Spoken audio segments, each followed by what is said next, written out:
바울의 고별 설교, 그런 제목으로 말씀을 전합니다. 옆에 계신 분들과 인사 나누겠습니다. 말씀에 큰 은혜 받으세요. 네, 우리가 신구약 성경을 보면 여러 편의 고별 설교가 나와 있습니다. 대표적으로 모세의 고별 설교라고 할 수 있는 신명기서. 신명기는 사실 모세의 고별 설교 3편으로 구성되어져 있습니다. 출애굽 과거를 회상하면서 하나님의 은혜와 그리고 하나님의 신실하심을 강조하고, 이제 백성들에게 율법을 잘 지킬 것을 당부하고, 끝까지 하나님을 사랑하며 살 것을 부탁하는 이제 그런 내용이죠. 또 여호수아의 고별 설교가 여호수아 23장과 24장에 나와 있습니다. 이제 가나안 땅에 정착한 그 백성들이 하나님을 섬길, 우상을 결코 섬기지 말 것을, 그 땅에 가득한 이미 살았던 사람들이 섬겼던 그 우상을 버릴 것을 촉구하는 그런 내용이었습니다. 하나님께서 그들을 가나안 땅에 이르도록 인도하신 놀라운 일들을 기억하고, 이제 백성들은 여호와만 섬길 것을 당부하는 그런 내용으로 되어 있습니다. 예수님의 고별 설교라고 할 수 있는 요한복음 13장부터 16장 그리고 중보기도인 17장까지가 예수님의 고별 설교라고 할 수 있는데, 이제 십자가에 못 박히시기 전날 밤에 제자들에게 특별히 마지막으로 가르침을 주시는 그런 내용이었습니다. 서로 사랑하고 하나 될 것을 당부하고, 또 예수님께서 그들에게 성령을 보내주실 것을 약속하는 그런 내용이었습니다. 장차 제자들이 세상에서 환난을 받을 것을 예수님께서 예고하셨고, 그러나 제자들은 세상 가운데서 승리할 것이다 격려해 주셨습니다. 그리고는 이제 예수님 기도하시는 그런 내용이 17장이죠. 오늘 20장 사실은 17절부터 38절까지가 바울의 고별 설교라고 할 수 있습니다. 바울의 제3차 전도 여행에 관한 기록이 18장 23절부터 21장 17절까지가 3차 전도 여행에 관한 내용인데, 20장은 그 안에 있기 때문에, 그러니까 3차 전도 여행 중에 고별 설교를 했구나라고 하는 것을 알 수 있습니다. 에베소에서의 사역을 마치고 바울은 마게도니아, 고린도, 드로아를 거쳐서 이제 밀레도에 갔습니다. 그리고 이제 거기서 예루살렘으로, 유월절이 되기 전에 예루살렘에 당도해야 되기 때문에 굉장히 지금 바울의 일정이 바쁜, 쫓기는 그런 상황입니다. 그래서 에베소 교회 장로들을 에베소에 찾아가지 못하고 밀레도로 그 에베소 교회 장로들을 초청해서 이제 그들에게 고별 설교를 하는 내용이 오늘 본문입니다. 밀레도는 소아시아, 오늘날 터키, 소아시아에서 그 서쪽으로 나가는 항구인 것이죠. 그래서 거기서 이제 예루살렘으로 가려고 하는 겁니다. 대부분의 바울의 설교 내용, 성경에 나와 있는 설교 내용들은 유대인들 아니면 이방인들에게 예수님을 소개한, 복음을 전하는 그런 내용들이었습니다. 소위 그 전도 목적으로 주로 유대인의 회당에서 복음을 전했습니다. 그런데 오늘 고별 설교의 대상은 그런 사람들이 아니고 에베소 교회 장로들이었던 것이죠. 정확히 말하면 고별 설교이면서 바울의 간증이라고 할 수 있습니다. 어떻게 교회를 섬겼으며, 또 얼마나 하나님을 사랑했고, 또 얼마나 거리끼지 않고 내가 하나님의 뜻을 전하여 왔는가라고 하는 것에 대한 그런 내용을 간증으로 하고 있는 것이죠. 바울이 지금 예루살렘에 갔다가 다시 로마에 가고, 그리고 거기서 또 세상 끝이라고 하는 서바나, 스페인에까지 가고자 하는 그런 계획들을 비전을 세우고 나아가고 있습니다. 그러나 그 과정이 어떠하다는 걸 우리는 잘 알고 있죠. 지금 이제 밀레도에서 작별 인사를 하는 것은 예루살렘으로 돌아가기 위함이다라고 하는 겁니다. 그 내용이 이제 바울은 이렇게 말하죠. 그들을 뜨거운 사랑으로 그리고 그들의 장래를 염려하면서 또 자기 자신에 대한 사명을 확신하고 이런 내용들로 구성되어 있습니다. 사랑하는 예배소의 장로 여러분, 그리고 성도 여러분, 오늘 우리는 함께 모여 이별을 앞두고 있습니다. 지난 3년 동안 저는 여러분과 함께 복음을 전하고 교회를 세우는 기쁨을 누렸습니다. 그러나 이제 저는 예루살렘으로 돌아가야 하며 다시 여러분을 볼 수 있을지 확신할 수 없습니다. 이런 내용으로 되어 있습니다. 좀 더 구체적으로 보자면 17절부터 27절까지는 지난 사역, 에베소에서 3년간 사역했던 사역에 대한 회고라고 할 수 있어요. 자, 그 중에 24절 말씀을 우리 함께 읽도록 하겠습니다. 24절. 내가 달려갈 길과 주 예수께 받은 사명 곧 하나님의 은혜의 복음을 증언하는 일을 마치려 하면은 나의 생명조차 조금도 귀한 것으로 여기지. 아멘. 바울의 믿음의 고백이라고 할 수 있습니다. 바울에게 있어서 복음을 전하는 것은 그 무엇보다 소중한 자기 생명보다 더 귀한 것이었다라고 그가 고백을 합니다. 오늘 우리 성실교회 성도들도 영적인 가나안 땅, 천국을 향해서 나아가는 영적인 군대 또는 하나님의 군사라고 말할 수 있을 것입니다. 군사는 자기가 군사라고 하는 정체성을 분명히 해야 되겠죠. 또 평소에 엄격한 훈련을 잘 받아야 전쟁터에서 피 흘리지 않고 살아남을 수 있는 것이죠. 하나님께서 저와 여러분을 그저 개인 구원, 한 사람은 구원받은 거, 나 혼자 구원 얻은 것으로 족하라고 우리를 부르신 것이 아니고 하나님의 군사로 부르셔서 세상에 죽어가는 많은 영혼들을 살려내라고 우리를 먼저 부르신 거지요. 그것을 잊어버리고 세상의 쾌락을 따르거나 또 안일한 자기 만족을 추구하거나 이렇게 해서는 안 되는 거죠. 자기를 쳐서 복종시키는 훈련에 매진. 언제까지요? 주님 다시 오실 때, 아니 우리가 생명이 끝날 때까지 계속해서 그런 훈련을 해야 하는 것이죠. 바울의 고백을 함께 읽어보겠습니다. 26절을 읽어보실까요? 그러므로 오늘 여러분에게 증언하거니와 모든 사람의 피에 대하여 내가 깨끗하니. 피라고 되어 있습니다. 이 피는 성경에서 피는 생명을 가리키는 히브리적인 표현이 되는 거지요. 바울이 이렇게 표현하는 26절의 이 배경은 에스겔서 33장 1절 이하를 배경으로 하는 그런 내용입니다. 그 에스겔 33장에 보면 하나님께서 이스라엘 족속의 파수꾼으로 세움받은 자가 그 해야 할 직무, 경계에 서는 것을 소홀히 해서 백성에게 만약에 화가 임한다면 그 피가 파수꾼에게로 돌아갈 것이다 라고 하는 내용이 1절부터 7절, 33장 1절부터 7절까지 내용입니다.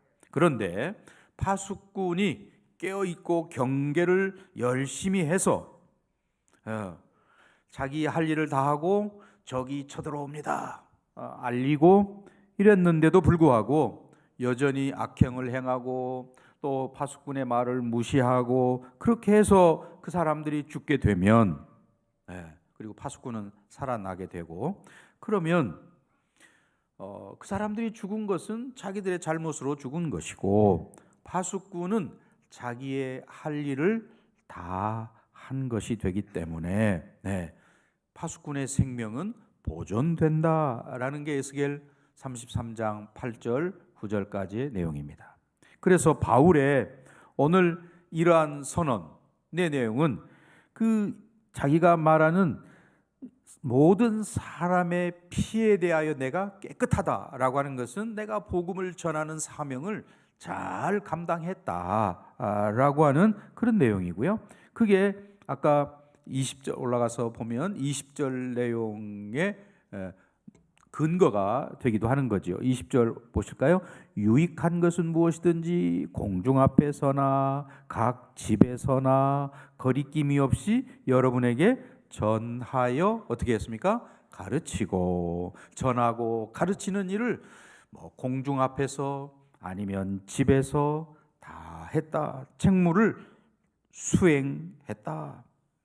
하나님께서 저와 여러분을 먼저 다른 세상 사람들보다 구원하여 하나님의 백성 자녀 삼으신 것은 우리를 통해 많은 생명을 얻고자 하심이라는 것을 잊어서는 안 되는 것이죠.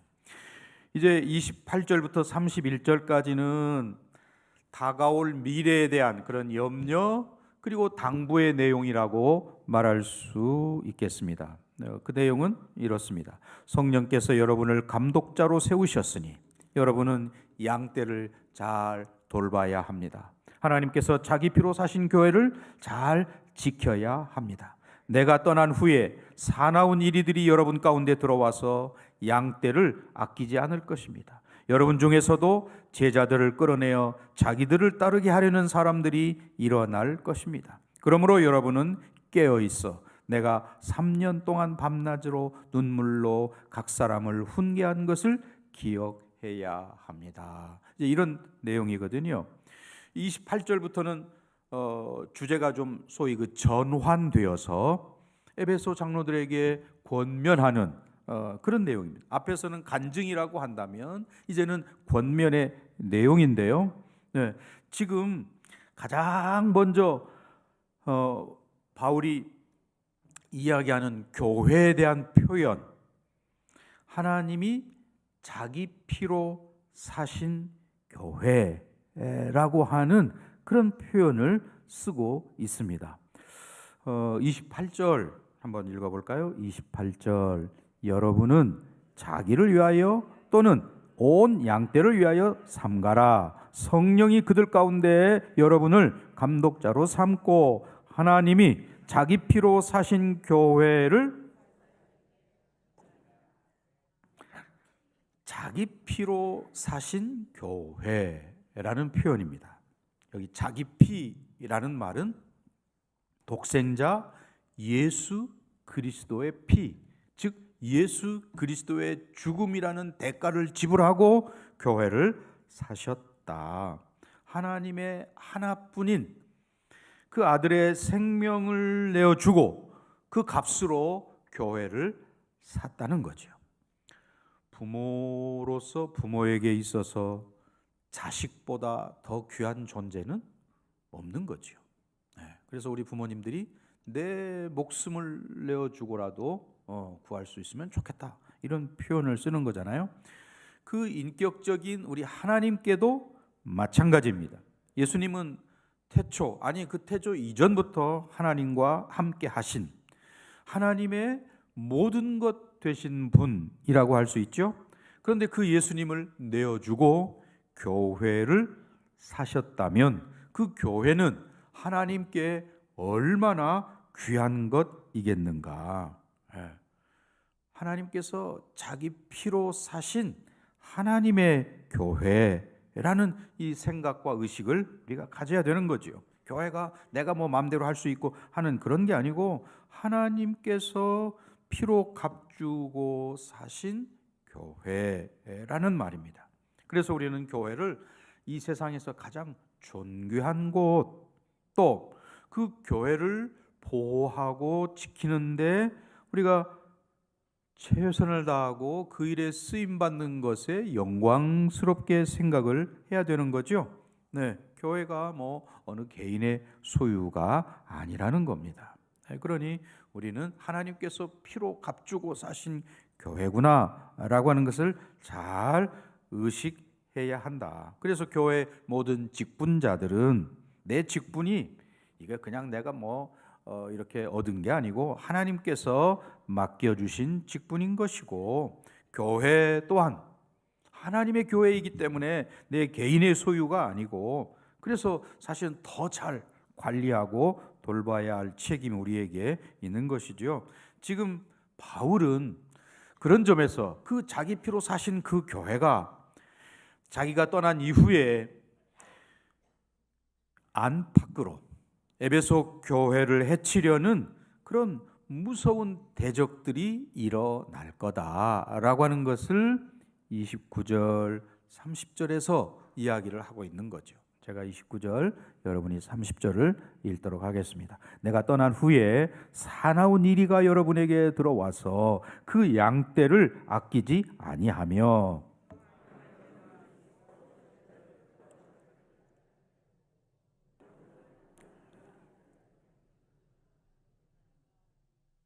지금 교회 밖에서 들어오는 존재를 사나운 이리라고 표현했어요.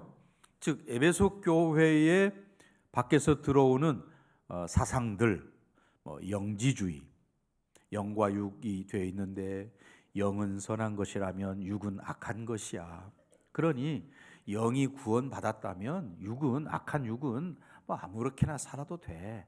쾌락주의로 흘러가는 무서운, 소위 그 이원론이면서 무서운 계략이 그 사상에 들어있는 것이죠. 마치 오늘날 네오 막시즘 이런 것들이 세상의 흐름, 또 교회 안에 흘러들어오고 하는 거와 마찬가지죠. 또는 유대주의자들, 율법을 지켜야 구원 얻는다 라고 하는, 예수의 공로는 없고 그저 자기 의로 구원 얻는다라고 주장하는 그런 유대주의자들, 그 외에 또 여러 세상 철학과 자기 주장과 이런 것들을 섞어서 만드는 거짓 선지자들, 오늘날 이단들인 것이죠. 네, 이런 사람들이 교회 안에, 이런 사상들이 교회 안에 들어온다. 또 30절에 말하는 것처럼 교회 안에서 어그러진 말을 하는 사람들도 있다는 거죠. 네. 자기 생각과 자기 주장과 이런 것들로 주장하는 사람들. 네. 이 외부에서 오는, 아니면 교회 안에서 일어나는 이런 잘못된 것들의 주장의 공통점이 뭐예요? 복음을 왜곡시키고 또 거짓 논리로서 사람들을 미혹하는 그런 공통점을 가지고 있는 것이죠. 근데 오늘날은 이보다 더하죠. 인터넷과 또는 유튜브와 매스미디어와 이런 것들 때문에 잘못된 것인 줄 분별도 못하고 우리가 따라가는 그런 일들이 너무 비일비재합니다. 교회 사적으로 보면 사실 교회에 대한 세상의 핍박, 정부가 또는 로마 제국이 핍박을 하면 그것은 근본적으로 지난 수천 년의 역사를 보면 교회를 무너뜨릴 수 없었습니다. 오히려 교회가 박해를 받고 그러면 더 깨끗해지고 또 더 강해지고, 이렇게 되는 거죠. 모택동이 중국을 공산화시킨 이후에 중국에 정말 많은 신실한 가정교회가 살아남았던 것처럼, 또 오늘날 북한의 3대 세습이 이어지고 하는 그런 철권 정치 아래서도 기독교인들이 여전히 존재하고 있는 것처럼, 그런 외부 정치적인 이런 것들은 교회를 무너뜨릴 수 없었던 거지요. 그런데 교회 안에서 일어난 내부의 어떤 분열과 분쟁과 파당과 이런 것들 때문에 교회가 가라앉고 주저앉는 일은 비일비재한 것이죠. 그래서 오늘 우리는 깨어서 교회를 교회되게 하고 하나님의 말씀이 진리가 흘러가게 하고 하는 교회를 지키는 일에 우리 서로가 하나 되어야 한다라고 하는 것이 바울의 당부이고 권면인 것이죠. 그래서 이제 바울은 32절부터 38절까지 하나님께 의탁하고 또 그들을 축복하는 내용으로 끝을 내고 있습니다. 자, 32절 읽어보실까요? 지금 내가 여러분을 주와 및 그 은혜의 말씀에 부탁하노니 그 말씀이 여러분을 능히 든든히 세우사 거룩하게 하심을 입은 모든 자 가운데 기업이 있게 하시리라. 여기 바울은 말씀을 소위 의인화시켜서 사람처럼 이렇게 해서 그 말씀이 우리를 든든히 세우고, 그래서 그 말씀에게 부탁을 하고, 물론 예수님이 로고스, 말씀 그 자체이시죠. 자, 그래서 우리는 히브리서 4장 12절에 나와 있는 말씀을 잘 기억합니다. 하나님의 말씀은 어떻습니까? 살아있고 그 다음에 활력이 있다라고 되어 있어요. 옛날 성경은 살았고 운동력이 있다 이렇게 되어 있습니다. 네, 그러니까 하나님의 말씀이 나의 삶을 변화시키고 또 우리의 걸음을 인도하신다라고 하는 것을 성경이 또 바울이 그것을 이야기하고 있는 것이죠. 그러니 우리가 이것을 믿는다면 우리는 설교를 들을 때에도 그 들려진 말씀이 내 가운데 역사하는 것을 우리가 경험할 수 있어야 되는 거고, 또 1217 성경을 읽을 때에도 그 말씀을 통해서 내 영혼이 살아나고 또 내 영혼에 힘을 주고 또 깨달음을 주고 또 뉘우침을 주고 하는 교만한 영혼이 자기 죄를 깨닫고 또 회개하기도 하고 몰랐던 것을 새롭게 깨닫기도 하고 또 지치고 상한 영혼이 힘을 얻는 이런 일들이 우리가 성경을 읽을 때에 일어나야 한다는 거지요. 무엇보다 우리는 말씀 그 자체이신 예수 그리스도를 바라보아야 할 줄 믿습니다. 지금도 살아 계셔서 우리 가운데 역사하시는 그분. 바울이 그것을 이야기하고 그렇게 하도록 당부하고 있는 거죠. 저와 여러분도 그렇게 정말 주 안에서 주님의 말씀을 읽고 듣고 묵상하고 하면서 깨닫고 뉘우치고 변화되고 새로워지고 힘을 얻고 하는 그런 역사 있기를 바랍니다. 특별히 35절에 같이 읽습니다. 범사에 여러분에게 모본을 보여준 바와 같이 수고하여 약한 사람들을 돕고 또 주 예수께서 친히 말씀하신 바 주는 것이 받는 것보다 복이 있다 하심을 기억하여야 할지니라. 권면하고 있는 내용이죠. 예수님의 말씀을 들어서 권면하고 있습니다. 그 예수님의 말씀은 뭐예요? 주는 것이 받는 것보다 복이 있다. 복 있는 자는 누구냐? 주는 자라고 하는 것을 말씀하고 있습니다. 예수님의 말씀이기 때문에 이것을 제 9번째 구복, 팔복에 이어서 구복이라 이렇게 표현하기도 하고, 또 예수님의 말씀이 빨간 글씨로 되어 있는 성경책을 가지신 분은 바로 그 부분이 빨갛게 이렇게 기록되어 있는 것을 알 수 있죠. 예수님이 친히 하신 말씀, 주는 것이 받는 것보다 복이 있다라는 예수님의 말씀을 또한 우리 또한 잘 기억해야 하겠습니다. 이제 저도 이제 고별 설교니까 그 내용을 여러분들에게 좀 개인적으로 당부하고 싶은 내용을 말씀드리고자 합니다. 우리 교회는 건강한 교회인가? 또 나의 신앙은 이대로 괜찮은 것인가? 라고 하는 것을 먼저 우리는 한번 생각해 보아야 하겠습니다. 그리고 무엇으로 그러면 이러한 건강 상태를 체크할 것인가 할 때에 교회, 그러면 교회에 5가지 사명이 있습니다. 몇 가지라고요? 5가지.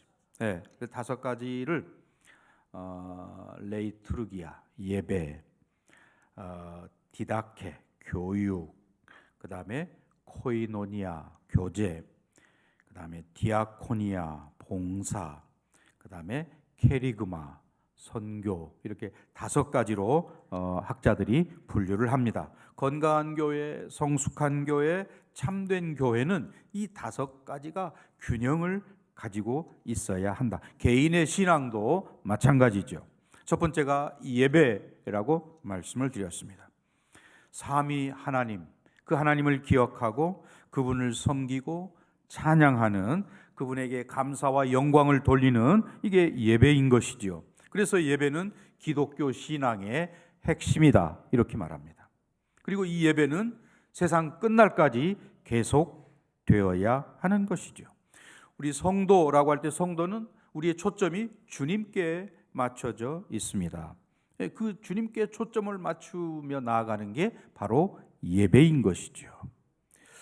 생활 속에서 6일 동안 삶 속에서 개인이 하나님을 섬기는, 직장이든 가정이든 사회 속에서든 개인의 삶으로서의 예배, 그리고 그 6일 동안 개인의 삶으로서의 예배에 성공한 사람들이 모여서 주일 한날 같은 공간에서 함께 모여서 은혜를 사모하며 드리는 그런 공적인 예배, 공동체가 함께 드리는 예배, 개인으로서의 예배, 공적인 예배가 같은 예배인 것을 기억해야 합니다. 우리는 그저 여기 1시간 모여서 예배하고 다 끝났다라고 그냥 흩어져 버리는 게 아니고, 여기서 예배드린 모든 분들은 세상에 나아가서 동일한 예배자로 살아가야 한다. 또 우리가 예배할 때 교회에 나와서 하나님 저 왔습니다, 이렇게 하나님께 신고하는, 이게 바로 우리의 예배라고 할 때에 말씀과 찬송과 기도와 그리고 예물 드림과 이런 것들이 함께 있을 때 준비된 예배라고 말하는 것이죠. 그런데 우리는 간혹 내가 편할 대로 어떤 것은 집중하지만 어떤 것은 생략해버리기도 하고, 준비되지 않은 예배자이기도 하고, 이런 여러 가지 안타까운 모습들을 봅니다. 준비된 예배, 삶으로서 6일 동안도 준비하고, 교회에 오기 전에도 준비하고, 와서도 기도로 준비하고, 이런 준비된 예배자, 하나님 앞에 예배하는. 그래서 마태복음 6장 21절에 내 보물이 있는 그곳에는 내 마음도 있다라고 말씀하시므로, 바른 예배자라고 한다면 하나님께 예물 드림도 빠뜨리지 않는, 정성을 쏟아서 최선을 다해서 드릴 수 있는 그런 모습들, 이것이 우리가 해야 할 바른 예배, 참된 예배, 하나님 기대하시는 예배인 것이죠. 바른 예배자 되시기 바랍니다. 두 번째는 교육, 소위 디다케라는 것이죠. 교회가 성도들을 온전케 하는데, 예수 그리스도의 장성한 분량에까지 이르게 하는 데에는 바로 이 교육이라는 도구를 사용할 수밖에 없습니다. 교육이 없이는 하나님을 바로 섬길 수 없는 것이죠. 그래서 교회 교육은 하나님 말씀에 근거한 것이고, 또 이 말씀은 디모데후서 3장 17절에 이야기한 대로 하나님의 사람으로 온전하게 하고 모든 선한 일을 행할 능력을 어떻게 해요? 갖추도록 한다. 말씀으로 교육할 때에 그렇게 된다는 것이지요. 지식을 위한 교육이 아니라 하나님께서 원하시는 그런 성품과 선행을 위해서 삶이 변화되도록 하는 교육, 이게 소위 디다케, 예수님의 가르침, 또 교회가 해야 할 교육인 것이죠.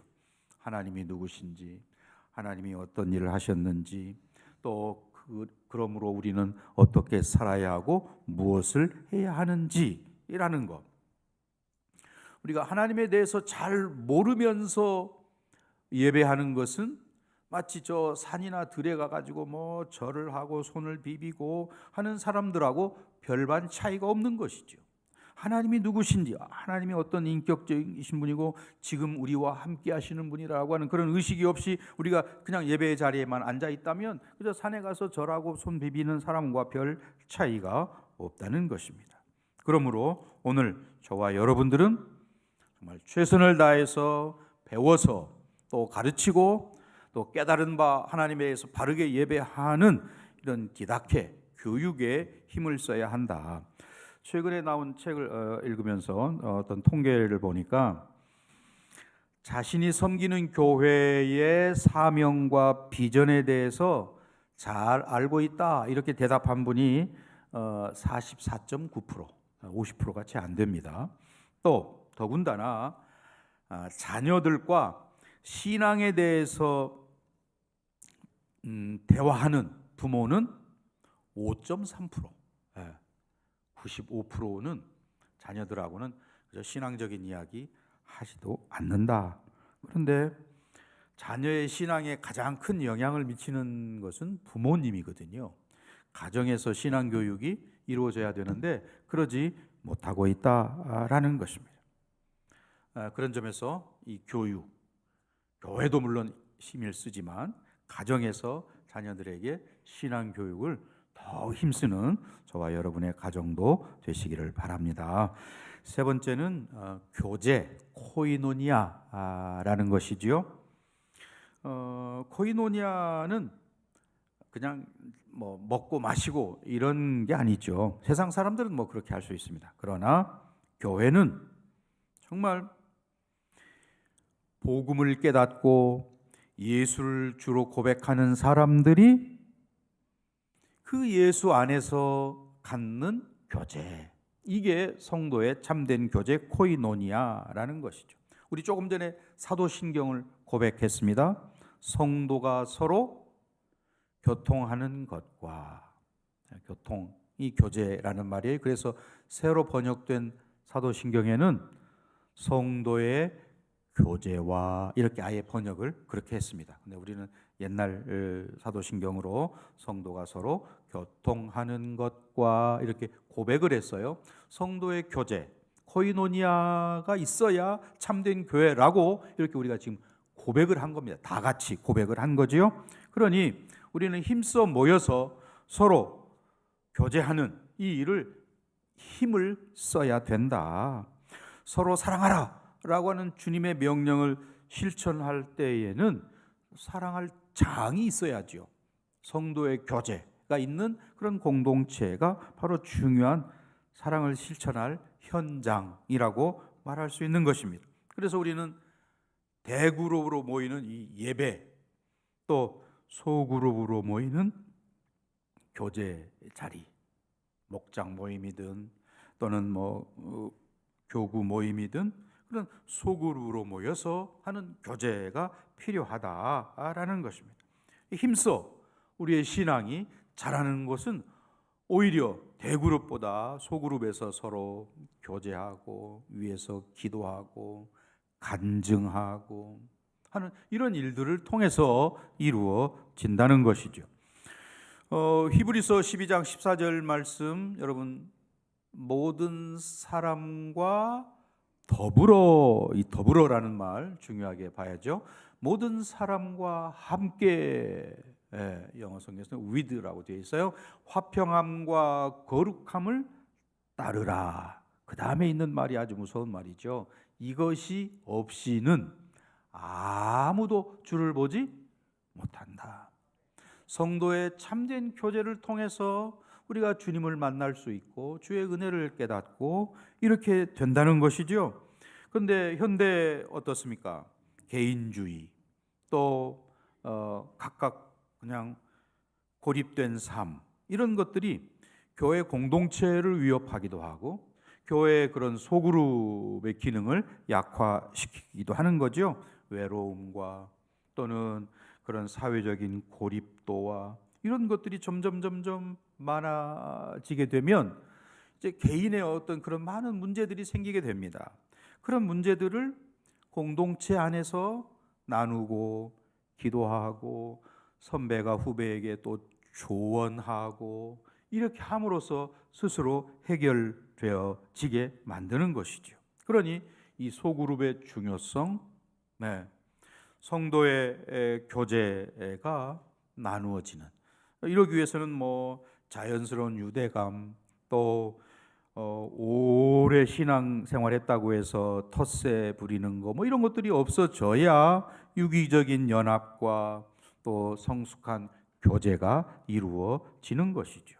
또 그러기 위해서 특별히 우리는 항상 언어를 사용하는 인간이 언어가 도구가 되는데, 대화와 교제와 또는 소통의 도구가 언어인데, 그런 언어를 잘 성숙한 언어를 사용해야죠. 부정적인 언어 또는 확인되지 않은 그런 것들을 사실인 양 퍼뜨리는 거, 이런 것들을 우리가 주의해야 그런 참된 코이노니아가 이루어지는 거죠. 성도의 교제가 아름답게 이루어지는 그런 교회 되시기 바랍니다. 네 번째는 디아코니아, 봉사입니다. 하나님 사랑과 이웃 사랑은 예수님께서 말씀하신 대로 성경 전체를 아우르는 그런 가장 큰 계명이다, 예수님 말씀하셨어요. 그런데 하나님 사랑, 하나님을 사랑한다라고 하는 것은 이웃을 사랑함으로 나타나는 거죠. 표현되어지는 거죠. 예수님께서도 우리들을 세상의 빛 그리고 소금이라 말씀하셨어요. 세상 가운데 빛과 소금이라, 세상 안에서 빛과 소금이라 말씀하셨습니다. 한국교회가 초창기부터, 선교사들이 와서 초창기부터 한국교회는 세상 속의 빛과 소금이었습니다. 네. 그런 점에서 이 디아코니아, 봉사라고 하는 것은 이웃과 사회를 향한 가장 실천적인 섬김이다. 우리가 할 수 있는 섬김이다라는 것입니다. 주님의 명령이죠. 사회적인 책임과 또 사명을 가지고 우리 이웃들, 가난하고 약한 자들을 돌보는 그런 일들. 구약 성경에서는 고아와 과부 그리고 나그네를 잘 섬겨라라고 이야기했습니다.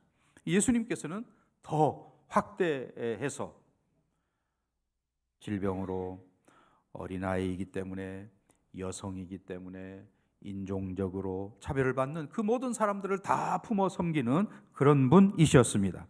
우리 교회 참사랑 공동체가 있습니다. 그런 연약한 지체들을 돌보는 일, 소외된 이웃과 지역 사회를 섬기는 일, 이런 일에도 앞장서는, 이미 우리 초대 우희영 목사님 때부터 그런 일들을 계속 해왔습니다. 더 확장시키는 우리 교회 되실 수 있기를 바랍니다. 마지막으로 캐리그마, 선교라고 할 수 있죠. 네. 예수님께서 제자들에게 땅끝까지 이르러 증인되거라, 모든 민족을 제자로 삼으라 부탁하셨습니다. 그리고 그 예수님의 부탁은 교회를 통하여 계속되는 것이지요. 교회가 존재하는 이유는 예수님의 이러한 대위 명령, 지상 명령을 준행하기 위함이다. 네. 그래서 이 캐리그마, 선교는 나의 말로 복음을 선포하는 소위 실천 행동이다, 이렇게 말할 수 있습니다. 선교하는 교회는 건강한 교회이고 생명이 살아있는 그런 교회인 것이죠. 복음의 능력이 살아있고 또는 진정한 예배드림이 있다면 교회는 강력한 선교적인 동력을 갖고 있는 것이죠. 그런 점에서 오늘 저와 여러분이 복음을 전하는 일, 가까운 이웃에게 전도하는 일, 이런 일들을 꼭 해야 하는 캐리구마가 신앙생활화되는 저와 여러분 되시기를 바랍니다. 이제 결론의 말씀을 맺고자 합니다. 오늘날 시대가 갈수록 가상 현실과 실제 현실이 비슷해 보이는 이런 세상을 지금 살아가고, 이게 가상 세계인지 실제 세상인지 잘 구별이 모호한 그런 세상을 살아가고 있습니다. 그러다 보니까 참된 사명자인지 참으로 겸손한 자인지, 위장된 사명인지 이게 위장된 겸손인지, 이것도 잘 구별이 안 되는 그런 시대를 살고 있습니다. 지금 바울이 밀레도에서 설교하는, 간증하는 이 내용을 보면 결국 하나님의 은혜의 복음을 증언하는 것, 하나님 나라를 계속해서 전파하는 것, 자기 피로 사신 교회를 잘 관리하는 것, 중요한 사명으로 이야기했습니다. 우리 성실교회도 그 이름 그대로 성령의 열매 맺는 그 그리스도의 제자가 되어서 정말 민족과 세계를 복음화시키는 일에 우리 각자가 뭐 알아서 하겠지가 아니고 내가 그 일을 해야만 한다고 여러분 깨닫고 그 일을 잘 감당해내는 우리 모두가 되시기를 주의 이름으로 간절히 부탁을 드립니다.